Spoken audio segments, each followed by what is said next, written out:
Hello YouTube, my name is Josh, and you're watching my very first YouTube video. I've been on YouTube and in some videos of my friends for about a year now, and I thought it was time to maybe start my own channel. I do kind of some cool stuff around here. As you can see in Austin Healey, a go-kart, a arcade cabinet build. Well, I built this whole shop myself. My day-to-day is pretty interesting, and I thought I'd share some of it with you guys and maybe get a couple laughs out of it. So please enjoy my first video. The purpose really isn't about the content here. It's about teaching me how to use Adobe Premiere and get some editing figure out what kind of video equipment, audio equipment I need. So if it's a little less than perfect, please stick with me. Leave a comment down there. Tell me what you think I need to change, do differently, and I'll definitely take some advice. This is my first go with this, so without further ado, here's my first video. Thanks.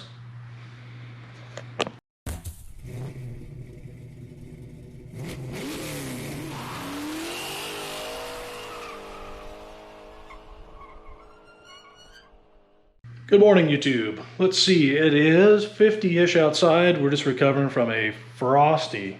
Last week it was all minus 10, minus 20. I think the most I saw was minus 20 something before the wind chill. But the sun's out, so is the camera and me.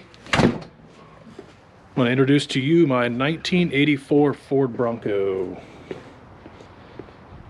First year of the Ford Bronco. Well, Bronco II it is. It's basically just built off the Ford Ranger. You see all the resemblances here. I picked this one up for $700. It was listed for $300, and I kind of got taken into a bidding war. I said, I'll take it. I don't even have to see it. I'll give you $300 right now. He said, perfect. I'll meet you at my storage unit in about an hour. And over the next hour, I got a message saying, I've got a $400 offer. I said, okay, I'll give you $450. And then he messaged me back and said, I've got a $500 offer. I said, okay, I'll give you $550.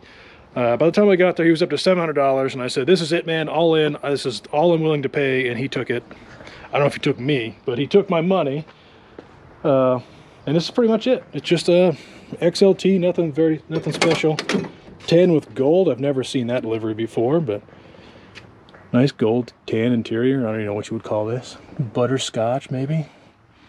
Headliner's falling down. That was a standard option. It's a very cool map light. This is my favorite thing of the 80s Fords. But seats are in oak. Nope, seats are not in good condition. We'll pretend that we didn't see that. We'll just think they're in great condition. Automatic 3-speed manual transfer case. 133 miles on it, I would presume. When was the last time you saw a knobbed radio? That's pretty awesome. I'm gonna deliver these tires and wheels back to my friend Jeremiah. He left these here. He couldn't exactly take those home in his Mustang. So the maiden voyage for the Bronco is gonna be about a, I don't know, 40-minute road trip. Then I'm gonna head down to my other friend. He just got 4 lifts installed in his shop, and that's probably the best way to become popular amongst your car friends. Get a car trailer and then get a car lift, and everybody wants to be your friend. All right, so I bought this for $700, and it was not running or driving. The guy had a brand new Holley carburetor for it. So this was an 84. It was in that in-between year between fuel injection and carburation. And sensors failed, and all the connectors were big and bulky, and they got water in them, and they just, over time, it was not good. I think even out of the factory, they were not that good. But fast forward 20, 30 years, and they're complete garbage. So the guy was in the middle of removing the carburetor, or removing the throttle body and putting a carburetor on it. So the truck came with a brand new Holley carburetor, a brand new distributor, a brand new ignition module, and it was all in a box. It just needed to be installed. So probably $500 worth of parts that came with it. So I was happy to pay the $700 for the Bronco. I overpaid maybe, but it came with all those parts, so I justified the purchase. I got it home, popped the hood, and realized that all it really needed was the carburetor bolted on, the throttle linkage hooked up, and some wiring ran. It was probably 2 hours I had the thing running, and running like a top. Check this out. Cold start. Boom. I think it runs so good, someone might actually be able to overlook the rust holes and buy it because it's such a good runner. So Let's hit the road and check this sucker out.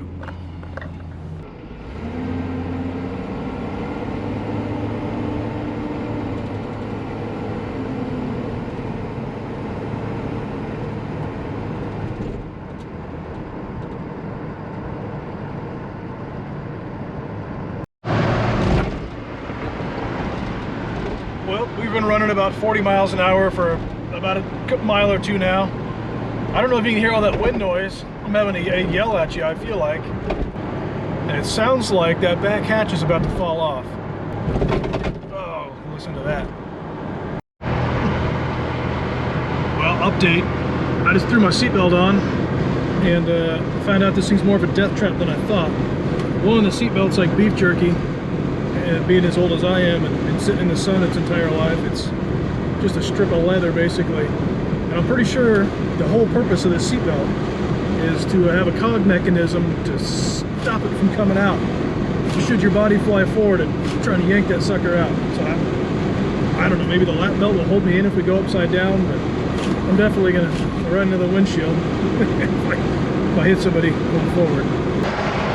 All right, now we're pushing her a little harder. We're up to about 65. And it's not real happy doing it. Being a 3-speed, I can tell she's wound up like a sewing machine. But I'm gonna try the cruise control real quick. On, set.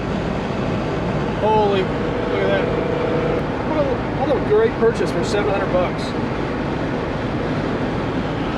AC cruise control, 4-wheel drive, seating for 4.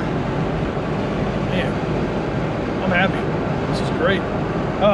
Here's a quirking feature. Check this out. I was looking at the horn. I noticed it doesn't blow. And over here, I noticed a little horn icon. That's hilarious. Wonder why that was a thing.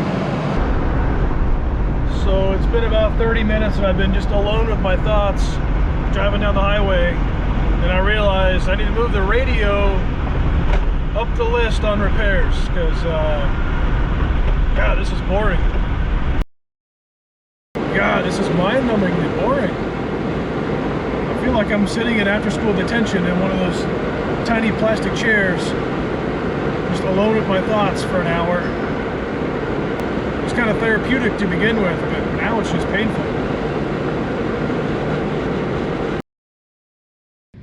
Well, here we are at JR's shop. We're on the lift in his, what, 20,000 square foot warehouse? It's kind of large. It's big enough, I suppose. Here we are. We're going to do the exhaust gasket, dipstick O-ring, and a transmission pan gasket. I think we're just going to drain that fluid. And that sounds like the oil leak solution right just start there. over. Yeah. Yep. On your nice floor, there's probably already a couple of drips forming. Yeah, you can blame Eric for that yesterday. You're fine, man. Okay. I'm not going to be upset at all. Good, good. It is an old Ford, so that's how you know they're still running. That's right. But no leak, no oil. Yeah, so we're on the lift. Let's get it up and get looking underneath this thing and see what kind of suspensions wore out. I assume most of it. After 30 years of service, it's probably kind of terrible. So this is a low mile truck though, right? I think it's got like almost extremely low miles. 130? Sounds low to me. Ish, maybe 230, maybe 330. Yeah, it's whatever, right? You got 5 digits to work with. You just guess, and yeah, you just make up whichever one you believe in the most is the mileage on the truck. Yeah, and no one's ever really proven that wrong. The lady at the DMV was asking. She's like 33,000. Yeah, it's pretty low miles. Oh yeah, ish. It's exempt. Right. So yeah, let's get it in the air. Get this going. Cool.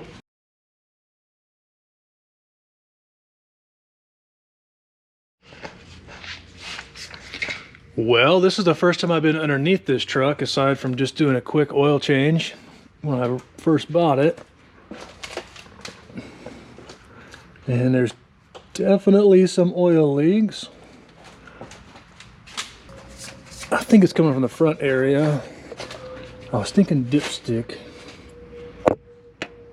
What's your assessment there? It's looking a little rear main to me. Just a little bit. Well, yeah, there's that. There is that. But the transmission fluid is kind of what I'm after today. And it's not transmission fluid. It's reddish. It's red. I thought I might have just overfilled it because it was low when I bought it and it wouldn't go into gear, so I put like 2 quarts in it. Okay. And it's probably dumped 3 quarts out of my driveway. Wow. But now it goes into gear. Oh, well, that's and drives. I drove it all the way down here. Power steering pump is oozing everywhere. Man, that's kind of what these old 2.8s and 2.9s were known for, was just leaking oil everywhere. It's like buying an old Jeep. Yep. It does have a sway bar. That's interesting because it drives like it does not. Oh, yeah. Well, scary. it really doesn't, because your bushings are kind of, like that one's almost through. This one looks rough. It probably needs bushings. All right. Well, let's drain some transmission fluid. Cool. All right. Well, looks like there's about 10 bolts down here holding this pan on, and I've already got about half of them out. And should probably leave one in on the opposing side so the whole thing doesn't fall on my face, right? Probably smart. Last one. Hey. And the pry bar.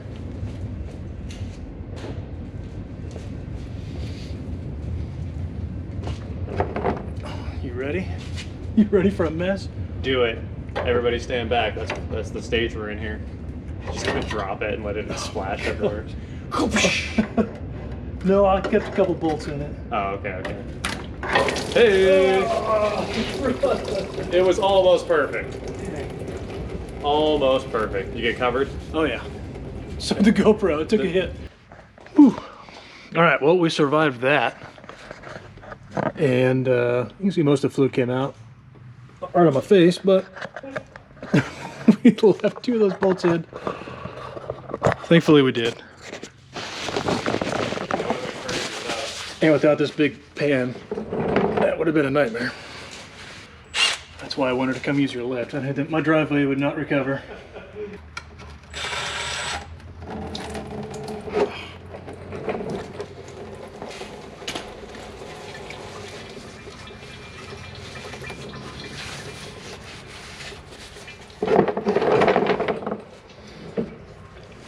You know, there's definitely a low spot in this pan. You think Ford could have done the right thing and put a drain plug right there.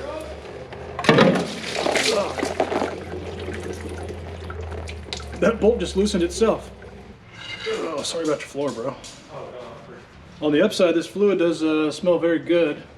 It does actually smell really good. I think it's been leaking for so long. It's just been doing continual transmission flushes in various driveways. All right, transmission pan gasket back on. Or pan and gasket back on. Now we're fighting on the tube. You can see it's kind of half out there, maybe. We had to put the truck back in the air so I can get underneath and pry it off. I just didn't have the leverage from up above.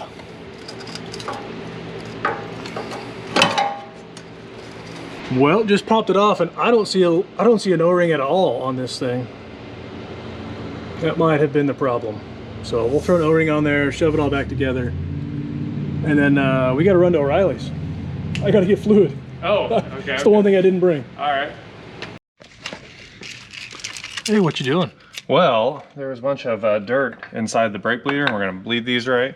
So I figured I'd try to get it out of there. So I hit it with the wire brush and then did, a quick circle, try to knock any of the dirt off of the brake bleeder there. I'm not trying to do a frame off here, man. I'm not going for that level of perfection. Don't go too crazy. So yeah, we got the O-ring back on the dipstick tube and snugged it back down, and sucked out a bunch of slime from the reservoir. It's like Nickelodeon. You didn't get to see that, but that's with new fluid in it. You can still see kind of some of that crap at the bottom. Yeah, some of the slime. Here's what the rags look like. Scrubbing that reservoir clean. It was pretty nasty. There's the fluid. And the bottom of the reservoir's got junk in it. It was pretty gross. It was time. In my opinion, one of the most neglected fluids on a car is brake fluid. But it's a desiccant, right? So it just pulls water from the atmosphere. Hydroscopic. And that's why it turns black. I think it does that, probably not on purpose, but when it gets dark, it's obviously it's definitely time. an indicator. Oh, yeah. And yeah, when was the last time you changed your brake fluid?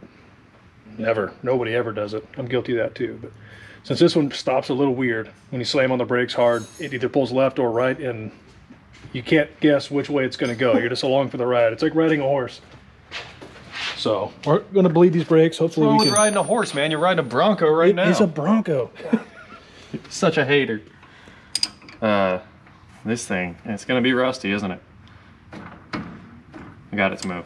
Nice. Oh, look at those brake pads. There's about, what, 4% of pad left in that guy? That is some, just what's coming out of there is nasty. Yeah. And yeah, those brake pads are looking a little rough.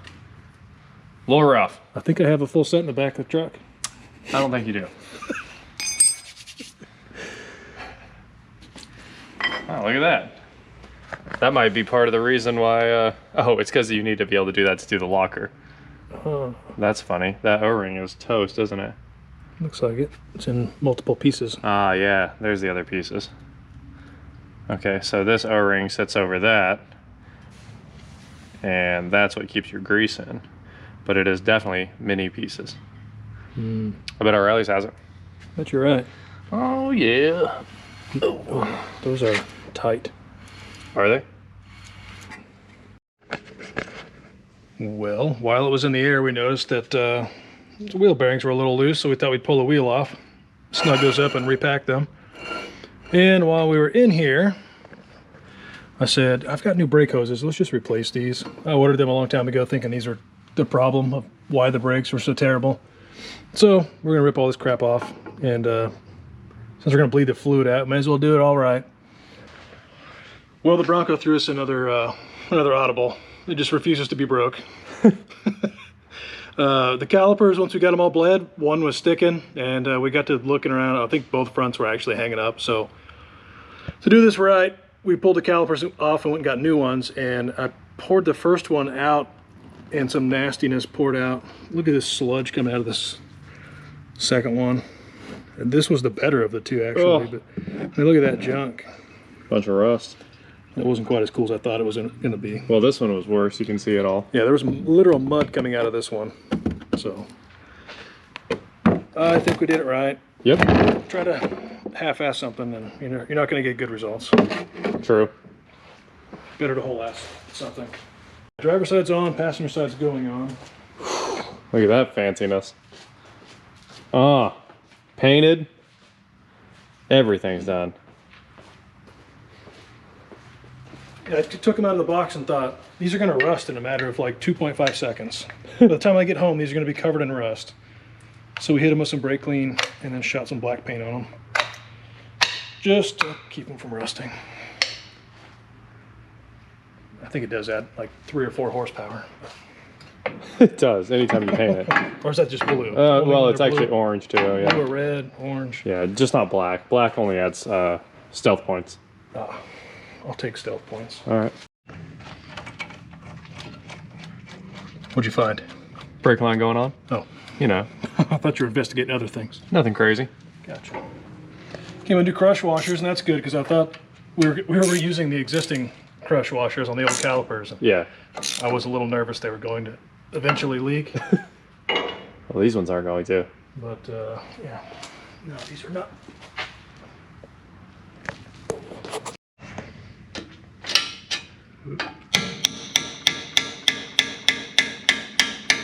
Now that is the Ford special tool for installing these pins, right? Yeah, it's got to be anodized black though. Okay, okay. That's the Rotunda model. Gotcha.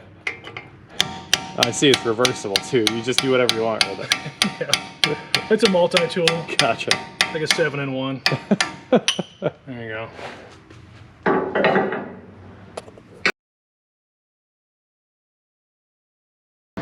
Well, I think that wraps up the first video on the Bronco. We fixed an oil leak. I did an oil change off camera. What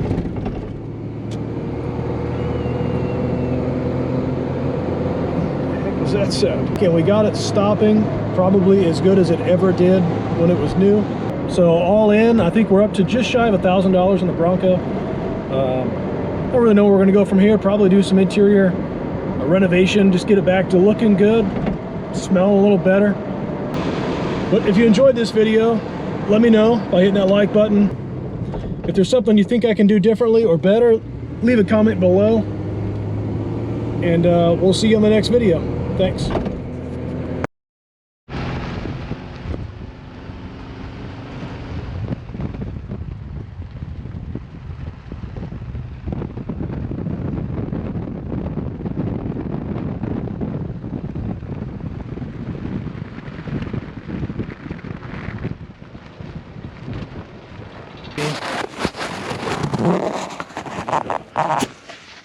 Oh, that's not good. Are these GoPros dishwasher safe?